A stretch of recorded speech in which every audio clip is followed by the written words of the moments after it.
Yaitu keanekaragaman hayati atau biodiversitas adalah seluruh variasi bentuk kehidupan di bumi, mencakup tingkat gen, spesies, dan ekosistem.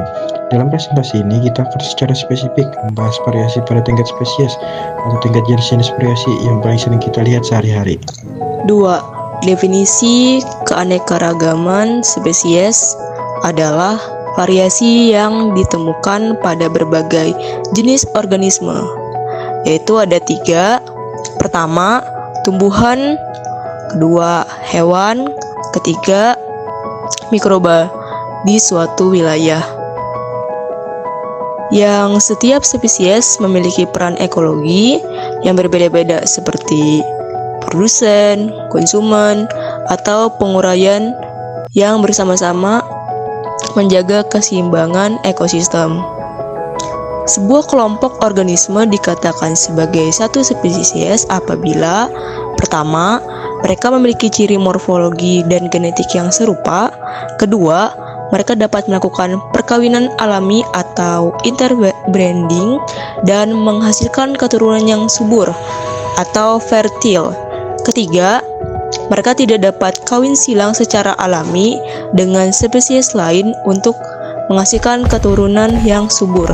Contohnya seperti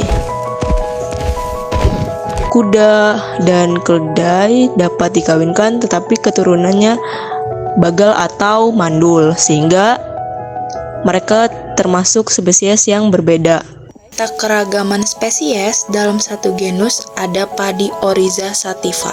Berbeda spesies dengan padi liar, yaitu Oryza rufipogon.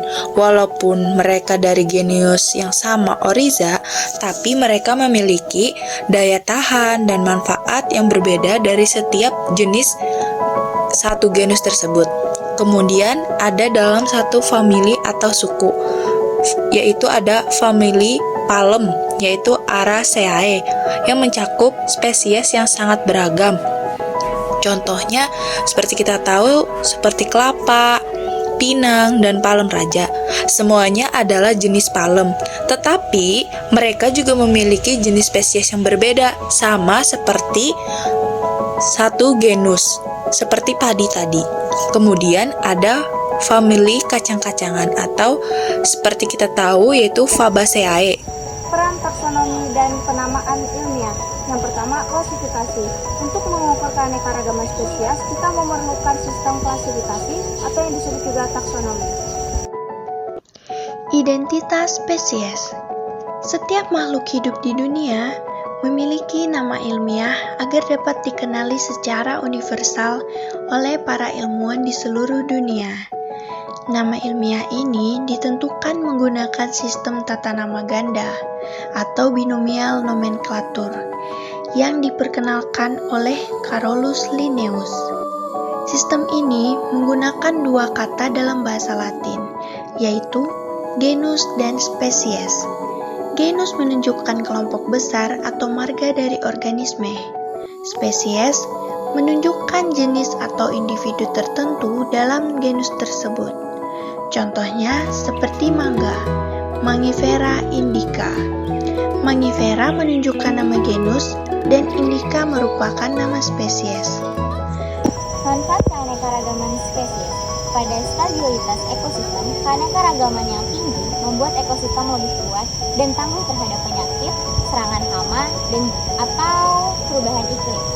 Jika salah satu spesies hilang, spesies lain dapat menggantikan peran.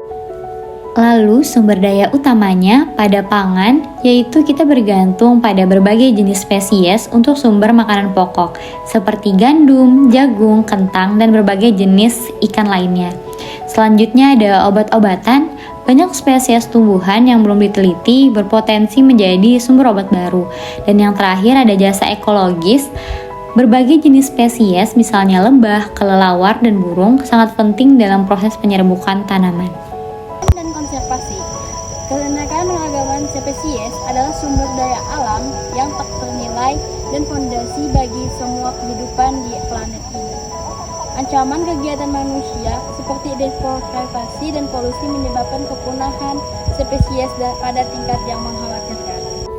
Tujuan akhir, upaya konservasi sangat penting untuk melindungi setiap jenis makhluk hidup spesies agar tidak punah demi menjaga keseimbangan ekosistem global.